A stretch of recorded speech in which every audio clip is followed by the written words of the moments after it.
Okay, so we started with yesterday introducing the idea of taking the derivative of an integral and hinting at that this was the fundamental theorem of calculus, part 2, which stated that we can take the antiderivative and then rederive it and almost essentially end up with what we started at. What changed was the variables of the bound. So when the bottom bound is a constant, it'll zero out when we take our derivative, because the derivative of a constant is a 0. When it's a variable for the bound, it just becomes that variable. So differentiation and integration are inverse operations of one another. It's kind of like multiplying a half by 2. You end up with 1. Every continuous function has an antiderivative. Every continuous function has an antiderivative. You need page 2. Here at the top. No, we're at the bottom of page 1. Bottom of page 1, sorry. So do you all want blank ones since your last example? I didn't realize that mine's gone. I didn't realize that was still on page 1. I'm sorry.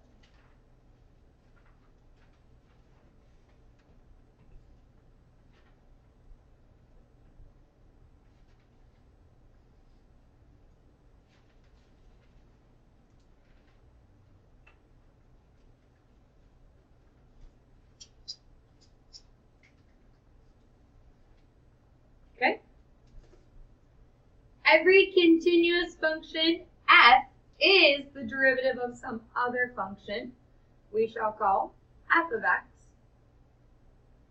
from a to x. So again, saying lowercase f is the derivative of capital F of x.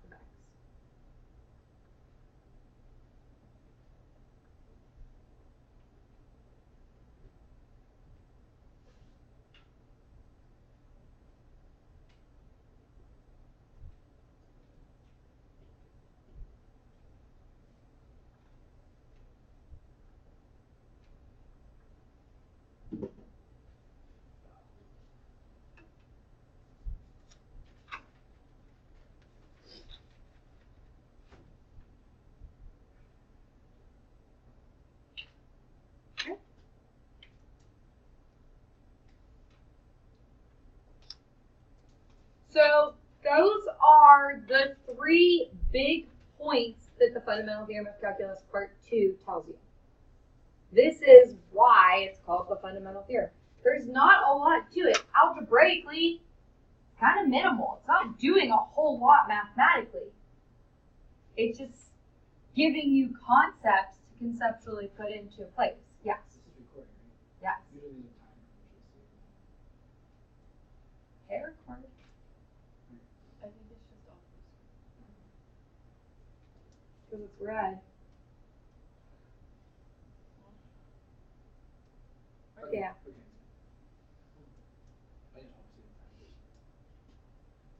You got me nervous. So let's take, for example, the directions say find the derivative of the function y. No, top of the next page. Yeah, top of the next page. Okay. That's because I separated fundamental theorem part 1 and part 2 into different days.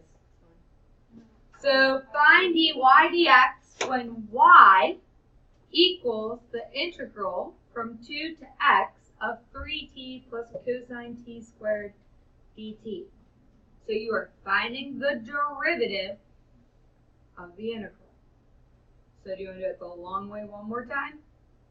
Or just, okay. So the long way would mean that you have to find the integral first. So you have to simplify y. So the antiderivative of this would become 3t squared all over 2 Antiderivative of cosine is? Never mind, I can't do the long way because you don't know how to use sub. Because you can't, like the t squared side. If it was just t, I could show you the long way. But the whole idea is to get the fundamental theorem shortcut way anyway. So if there's one we can do this long way, I'll show you. But we want to find dy dx. So we want to find the derivative of both sides.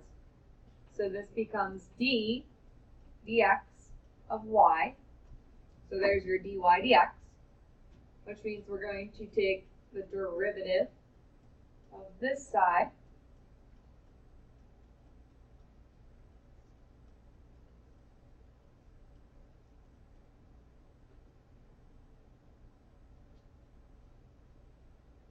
So the derivative of the left side is dy dx, because there's no x over there, and that's what you're taking the derivative with respect to.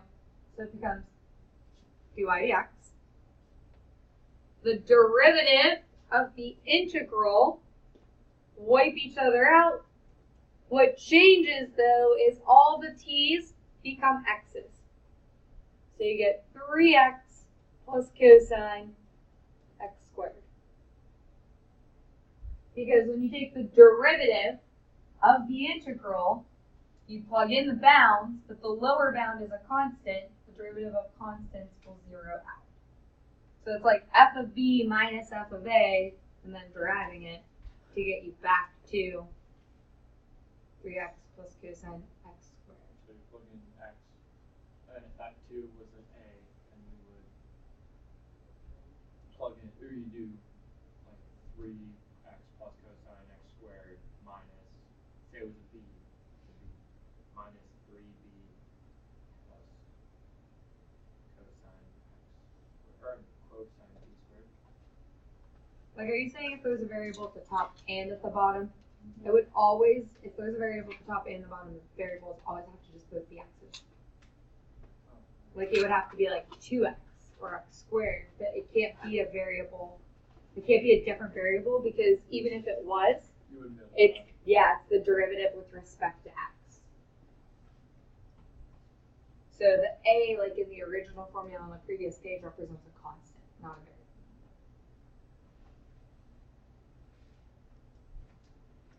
Okay? Yeah, see, like this one I can do the long way and the short way. So the long way would be, okay, let's find y. So the antiderivative of y. So antiderivative of cosine becomes, okay, so when you antiderive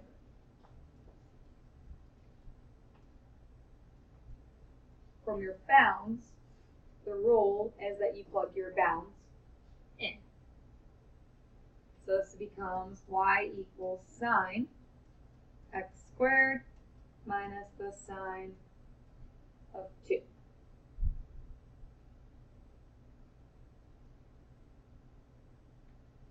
Now it says find the derivative of the antiderivative.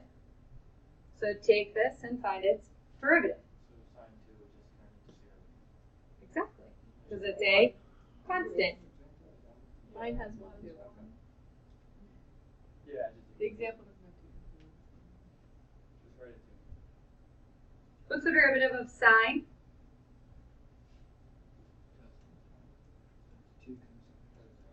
Yep, and then you got to follow your chain rule. So derivative of sine is cosine. Derivative of x squared is derivative of a constant, 0. So sine 2 isn't a pretty unit circle value, but it's a constant. So washes away. So your derivative of the integral becomes 2x cosine x squared. Why is this one a little bit different than all the previous ones we've looked at? So in the past problem, all we did was plug in the upper bound. If I just plugged in the upper bound, I would only end up with cosine x squared. What's the 2x's relation to the upper bound? The derivative of it. So, for problems like this, if the upper bound is anything other than x, you have to multiply by its derivative. So that's why we kind of do it the long way to see where that comes into play. So what's happening is you are also taking the integral derivative of those bounds, which is why this piece always zeroes out. And now if your upper bound is anything other than x, you have to have your 2x. So again, when you take your derivative,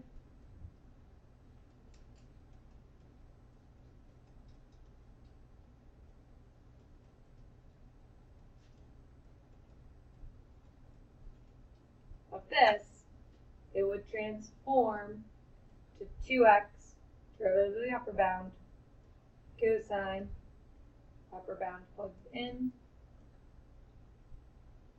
and done. On this FTC part 2.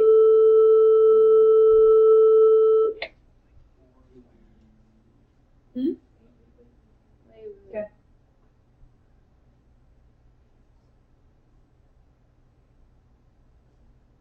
So it's just taking the derivative of the upper bound multiplied by the original. Mhm. And then I guess you would then multiply by bottom bound and bottom bound. Oh, subtract. Yeah, you would subtract the bottom bound, but the bottom bound is a 0 when you take the derivative of it. So What happens if the bottom that was your culture's class. What? bound is in the derivative? There's no zero when you put it on it. We're gonna get there. It's not on my notes. Okay. So how about this example here? We have y equals x to the 5, 3t sine t dt. So now the lower bound is the variable and the upper bound is the constant. What could I do to make it fit the rule that I want it to fit? Make it negative. So instead of trying to do it this way, what you're going to do is change it so that y is equal to negative 5x 3t sine t dt.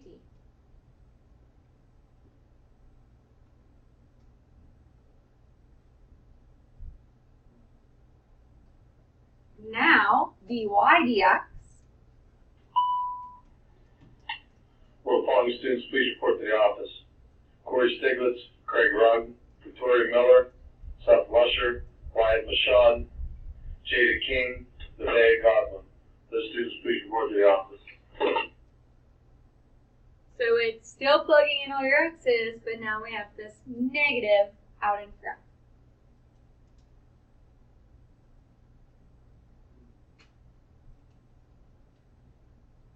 Good?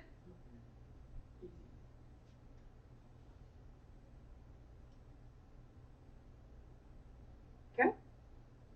What about if the upper and lower bounds are variables? No. What are your thoughts? What could I do? Undefined. You have to actually No, you just subtract. Subtract out. What could I do to subtract to make it make sense? To make it work?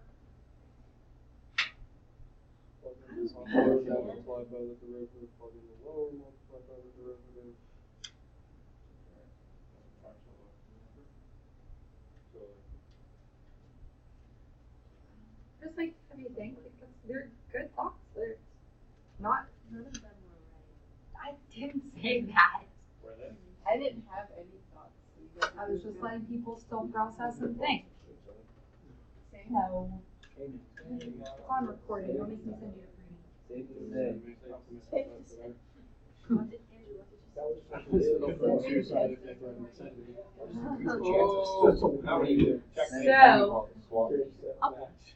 Instead of plugging in the upper and lower, what if I change them to both have zeros? That's legal. Well, yeah, I agree. That is 100% legal. Because what you can do is you can always change things. So you could make it so that it goes from 2x to 0 plus 0 to x squared, which is no different than saying it's from 2x to x squared.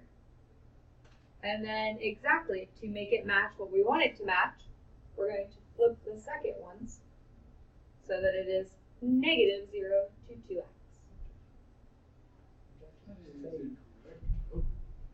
Now, Andrew's suggestion was just to plug in x squared, take the derivative, plug in the 2x, take the derivative, and subtract between them. Isn't that really what I'm doing? Oh, wow. So, the derivative would be 1 over 2 plus e to the x squared times derivative of x squared, which is 2x, minus 1 over 2 plus e to the 2x times 2. So, almost identical to the suggestion made.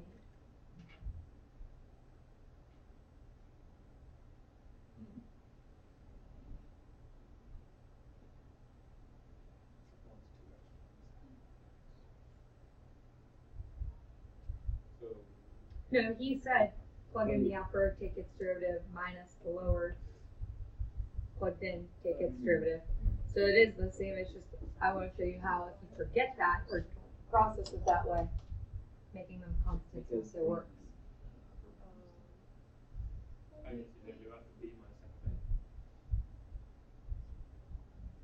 What's wrong? Okay. Wait. I'm just going to show you the cleaned up. I'm not doing that homework. Maybe not yet. Under 25. Yeah. Yep. Did it say all or odd? I said odd. It said odd.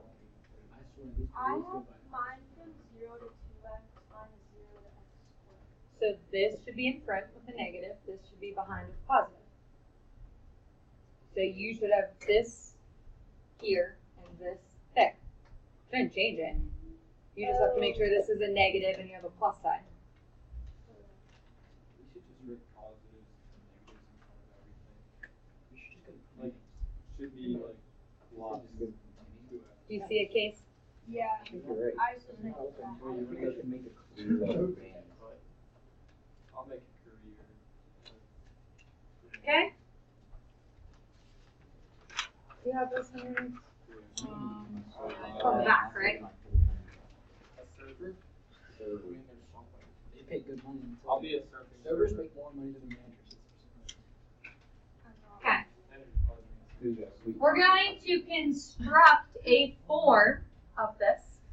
So it says construct a form of the function y equals a to the x of f of t dt plus c that satisfies the conditions dy dx equals e to the x tan x. So that dy dx being that represents f of x. So being given that dy dx is equal to that represents f of x from lowercase level. And we know that it satisfies the conditions that when y is 0, x is 8. So where's that 8 kind of fitting into the problem up above? It's the C. Or at least how you find the C. 8, right? My bad. 0, so that equals 0 and What? Maybe what you said is right. I'm not sure what you said because I was having trouble hearing you. I heard him and I was confused. Okay, so what do you think we're going to do?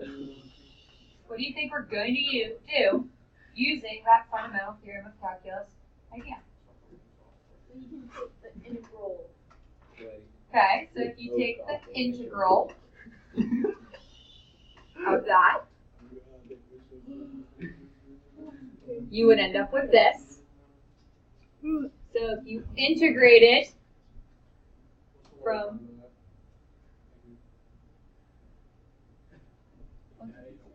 what was the lower bound that A was still covered? So if you take the integral from a to x of the f of x, but the f of x has to be in terms of t, because it's f of t dt. Do you see where I plugged in the 0 and the x? Or the 0 and the 8 for the x and the y?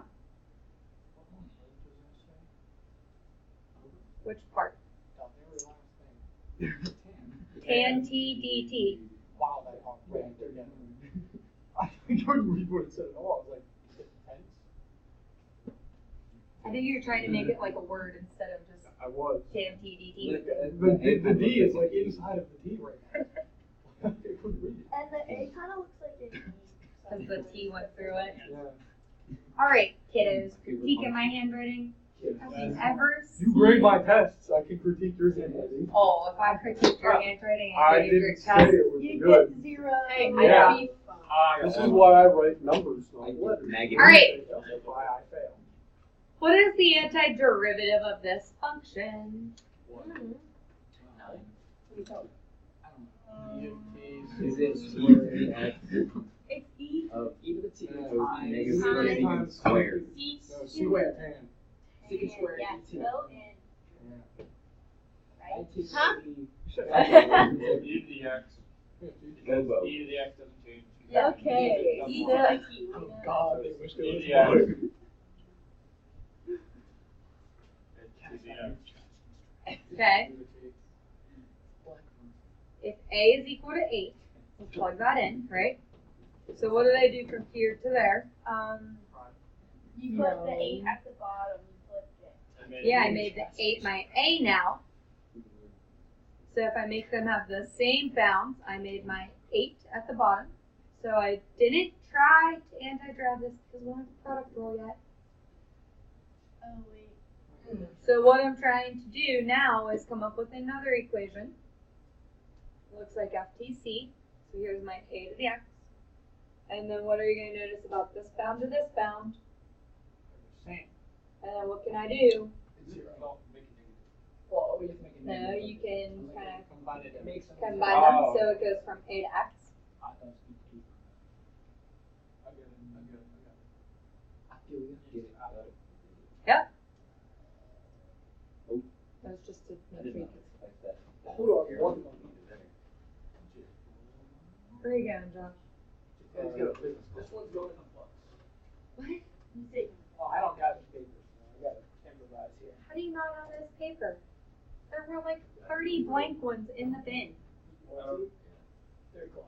Alright, I'm good. I'm down. What? There were so many blank handouts in the bin. You say you don't understand? No, no. Oh, him. Okay. I was like, It's easy from writing down. 10% of that. But that's it? Wait. No, that's not it. I can't do it. that's all of it? Nothing happened. because we're not, well, it just says construct a function. We put T's in it. It And just what's says the construct the We function. at least have to. So what's the final function? That's That. That's Come the on, function. don't make me have to do more work. Just accept it. I need to. I thought we changed.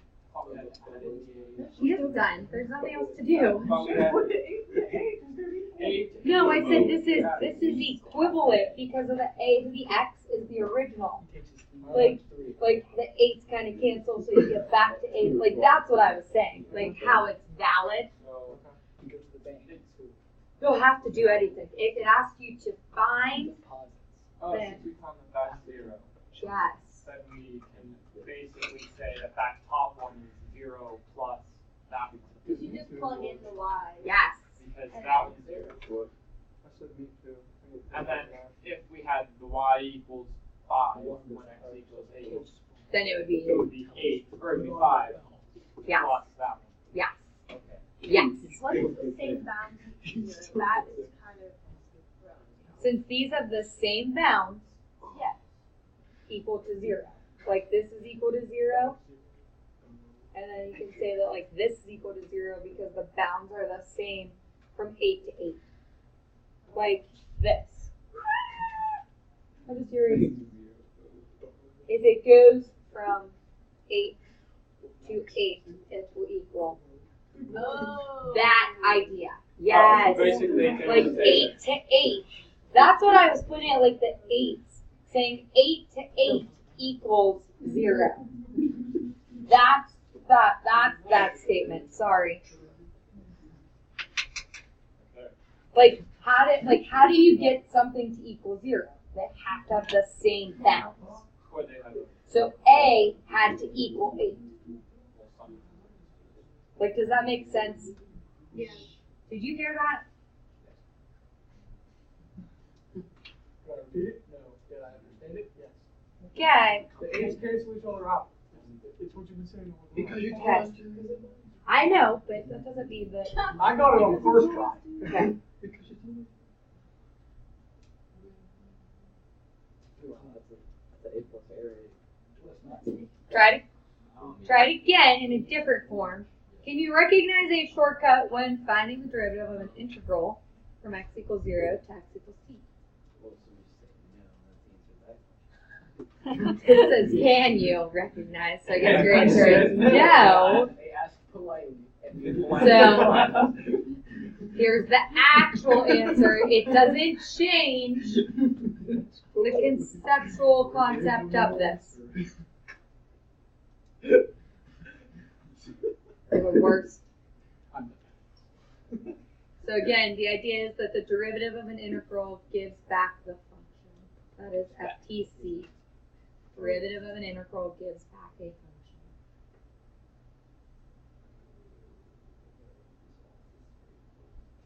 Yeah. This is like the big wow concept. I'm not good at wow. I'm sorry. You gave us so much room for All right. So apparently my spacing of worksheets and notes and guided notes are not the best. I shall fix that. Well, no, it's just like we like At we this all point, felt like there there was is more. more way. Because chairs have this weird thing. No, usually I we just get need tiny to spaces. I need to move those 3 dots down onto the next page, which would probably prove another example onto the back of this page, which would then fix all the spacing. Yeah, because we need. Yeah, we that's need- what I said. I need to move the 3 things at the bottom of that handout to the top of the next page. And then that would push an example from the front of this page onto the back. And then I think all the spacing would be better. No, I won't. Check So we're done, right? with the notes. This is it. Like you say we're done, right? We're done with chapter 5. Manny Congress is over, canceled. I mean, is it